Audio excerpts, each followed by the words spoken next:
What is going on, everybody? The Real Buzz is back, man. We finally back again with another episode. I'm joined by my co-host, Rashad. Yes, sir, man. What's up, y'all? It's your boy, Shad, man. And Malia. Hey, everybody. I'm back. Hey, man. We back to talk sports, man. It's been a minute. But before we get into the NFL talk, we got to give a big shout-out to our Delaware State Hornets for a convincing win against the Lincoln Lions, man. Very convincing, 34-0. Great start to the season, man. Let's see if they can continue that success. Now, the NFL talk, man. The NFL talk. It's been a minute since we last talked about the NFL. It was what? The Super Bowl? Yes. Yeah, it was. Oh, dang, I remember those episodes. Yes, man. Ooh.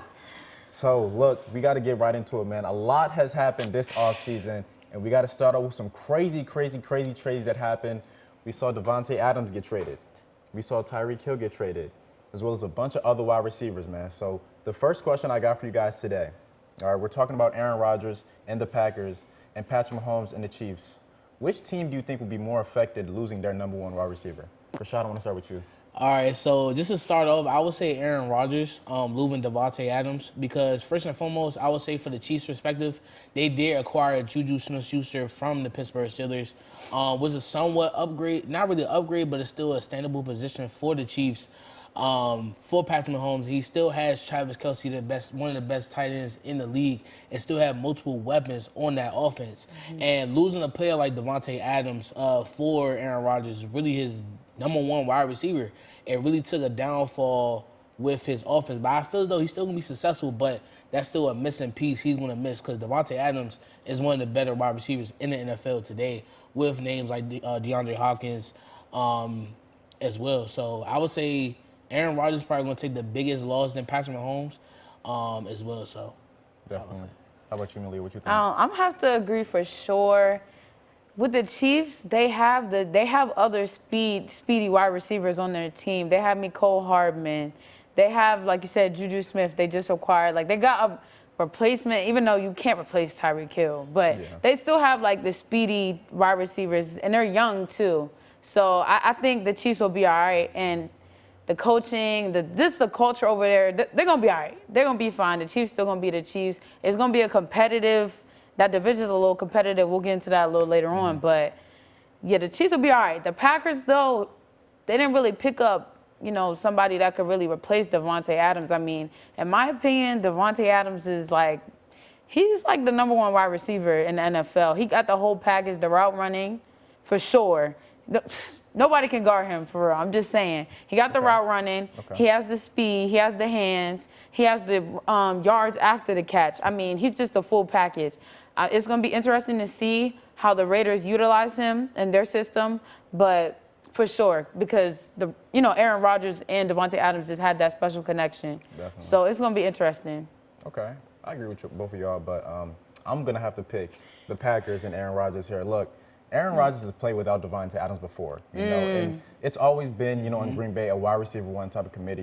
Before Davante Adams, it was Jordy Nelson, Ray Jennings, guys like that, and that sort. But Aaron Rodgers is known for elevating his wide receivers. We've seen what he was able to do with Randall Cobb, who they just got back last year, and he's going to be there. They signed Sammy Watkins, who's, he's a decent wide receiver. You still have Alan Lazard, and of course Christian Watson, who they drafted in the second round. It's not great, but I feel like it's definitely doable, and we still got to talk about, it's a lot of free agents left. Odell Beckham is still out there. Julio Jones. Yeah, Julio Jones signed with the Buccaneers, but Odell Beckham, you both still have. Both be injured, though. That's the thing. They both get injured a lot. That's still a great option, though. I mean, you're right, though. I agree. Big names. We got to see when he comes back from his ACL injury, but Will Fuller as well. Another injury-prone wide receiver, but that would be a great story if he turned his career around with Aaron Rodgers. I like that story. Definitely. Okay. And, you just talk about, the Packers as a whole. They still have an incredible defense. They're in a division where their biggest threat is the Vikings, the Lions and Bears. What are they going to do? So, and it's Aaron Rodgers. This is a back-to-back MVP. You're right. The Packers were back-to-back number one seeds. I mean, I don't think they'll have a fall-off. They might lose a couple more games, but they're still going to be a great team. I agree. Definitely do. So we've been talking about a lot of the moving pieces in the NFC, specifically talking about Aaron Rodgers and Davante Adams moving. But the Packers are still going to be a tough team. The Buccaneers are still going to be the Buccaneers. The Rams, of course, they're defending champions. But I want to ask you guys, in the NFC, you guys see a dark horse team that can come out and make it to the Super Bowl? Okay. So in my opinion, I think there's a few teams out there that at least can make it to the divisional round.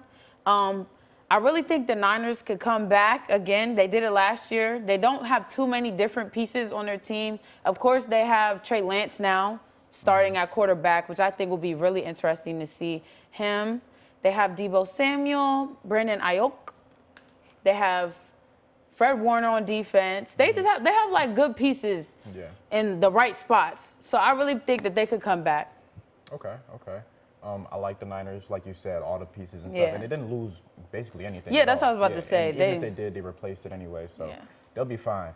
But for me, I'm going with the homer pick, bro. Okay, I'm going with my New Orleans Saints. I'm tired of seeing all the disrespect on the Saints. Look, I understand, last season we lost Drew Brees to retirement, and then Sean Payne retired for whatever reason. We don't know. That was crazy. It's a lot of speculation, That was crazy. I don't know what's going on with Sean Payne, but it's fine, because look, we revamped that. Dennis Allen is a new head coach, and the team backs him. That's what's most important about a coach, that the team is with you, everything that he does.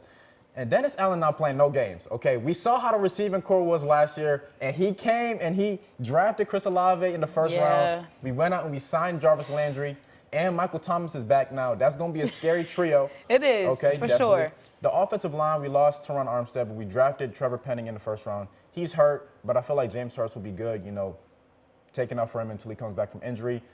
And then we got to talk about Jameis Winston, our quarterback. You still got Callaway too. Callaway, y'all still have like the wide receiver core last year wasn't bad. Y'all did the best of what y'all had. Exactly. I'll But say you that. also got to think too, Callaway and like Deontay Harris, they going from like wide receiver 1 and 2 to wide receiver 4 or 5 now. But that's the role they need to play. Definitely. But look, Jameis, okay, a lot of people, got this crazy stigma on Jameis that he's still this quarterback that he was in Tampa Bay.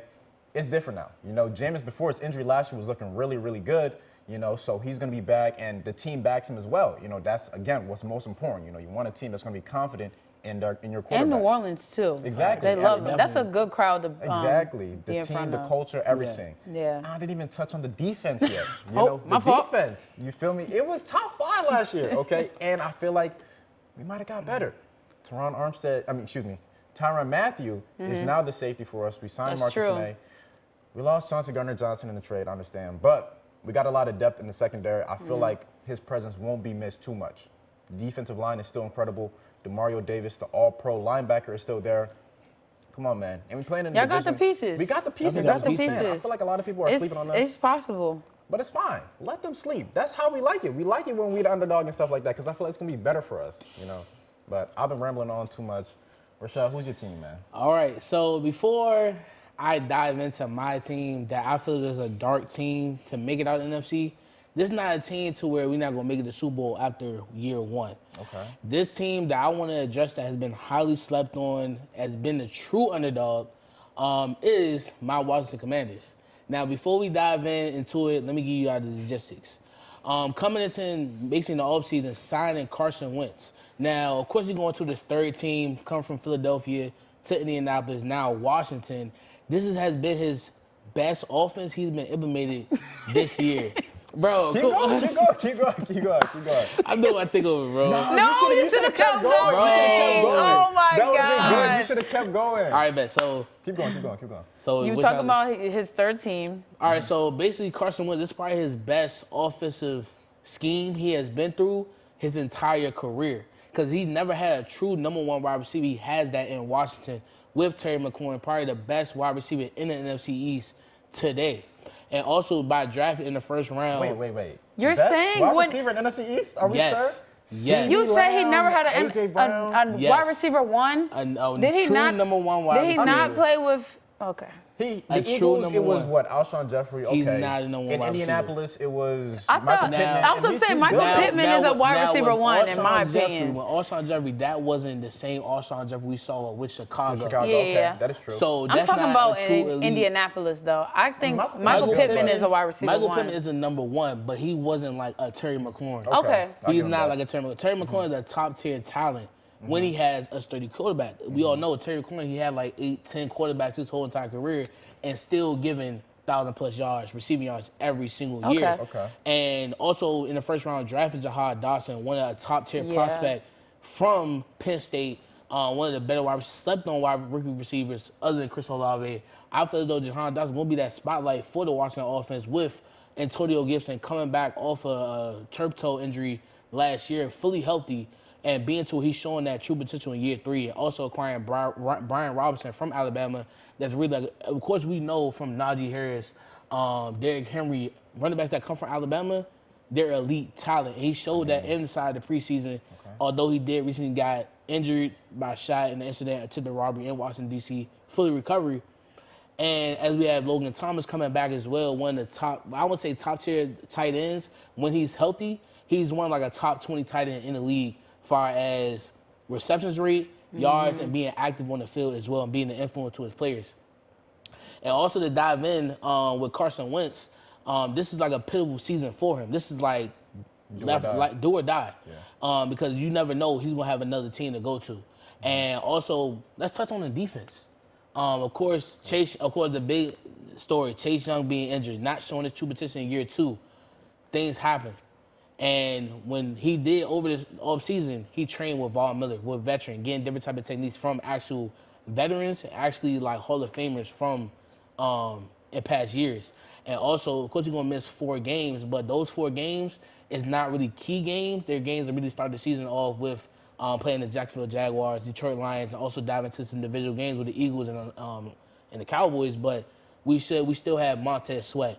We still have John Allen, one of the best D tackles in the league, premier D tackles in the league, and also the presence of Deron Payne, also pretty much of the secondary as well. So honestly, the Commanders, that might be shocking, but this is not a team that can make it to the Super Bowl the year 1, but can make it to the playoffs and really be a big like pain for other teams.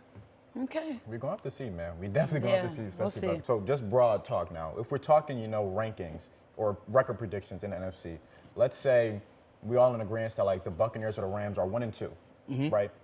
You think so, Leah? Or you got another team? Yeah. Let us know. I guess. I'm just tired of the Bucs, like. I mean, I get it. It's just a lot of talk. Their I offensive line. don't see them like. I think they had their year. Like it's. You think this is a down year? Yeah, I think like it's because, over. I think like they had their shine. Okay, I mean Tom Brady is 45, but he's been away from the team a lot during training camp, so I can see that offensive line is decimated.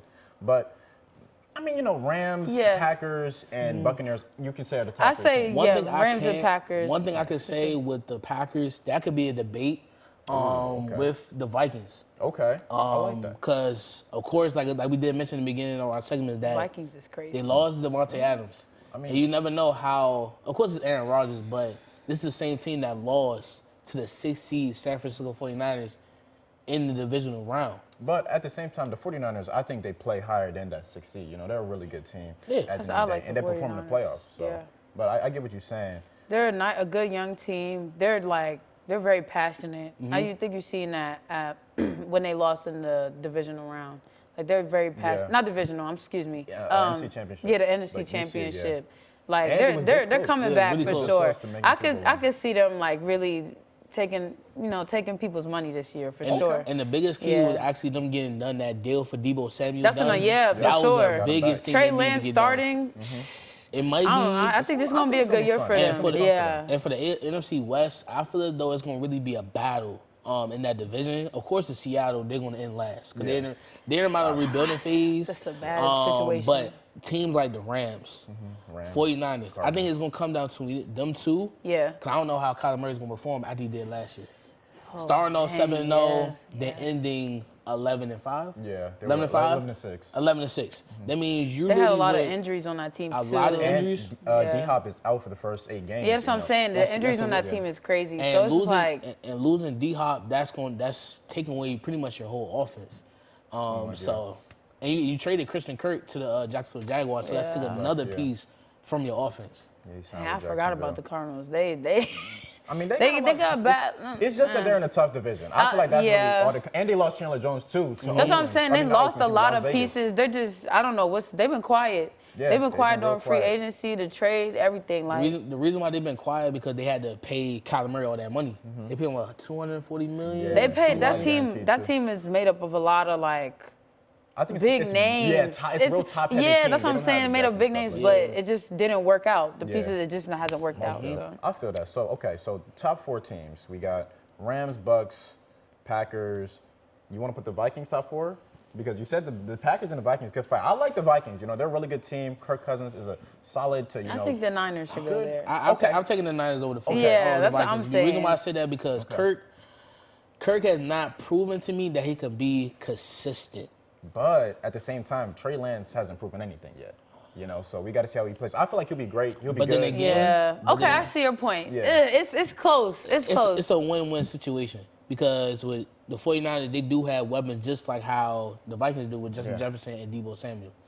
Justin Jefferson, Deebo Samuel, and the Vikings also got Adam Thielen, Dalvin Cook. Okay, so we can say the Niners top 4. That leaves 3 other teams. Okay, the Vikings, all right, the Eagles. We haven't even touched on the Eagles really. So, what you think that last spot going to Commanders or the Saints or another team? I'm going to say the Saints. Saints. I think the Saints. I mean, I'm going to say the Saints over the Eagles. I'm saying the Saints over the Eagles. Okay, so you don't think the Eagles going to make it at all? The reason why I say the Eagles not going to make it to that point, because I did see on NFL Fox, they did put the Eagles at top seed this year. Yeah. I completely disagree with that. Ooh, and the reason why I say that because you could have the pieces like A.J. Brown and, what's it called? Devontae Smith. Devontae Smith. But you have a quarterback that's completion percentage is below 50%. And as far as that, it's not going to be a good mix. Now, if Jalen Hurts actually improved that rate, then you can see it improve with the Eagles. But if he's on that same QB play of completion rate and being as accurate, it's not going to work out. Okay. It's going to be like another Baker Mayfield and Odell Beckham situation. Okay, yeah, it definitely depends. I like the Eagles. I think they're a very, very good, well-rounded team. You could say they are the most complete team in NFC. But then again, that's a team that's dealt with a lot of injuries. You know, you talk about, you know, it's a lot of faith in Jalen Hurts. Last year, they didn't really play anybody, so it wasn't really any competition. And once they got to the playoffs, I understand they played the Buccaneers, but no got potential. smacked. There was no potential. We got to see. But so that's the top 7 teams that we got in NFC. I like it. I feel like it's other teams that could maybe surprise. I'm going to say a bold prediction. I think maybe the Lions can make like some type of noise in the NFC. Now I understand that might be crazy. That's a crazy very take. bold. But you got to think, it's Jared Goff, okay? I understand Jared Goff, he not that good, but they got a great O-line. You know, they just drafted James Williams in the first round, who won't be back, you know, until I think, week 9 or something, but that's still a lot of time left in football. It is.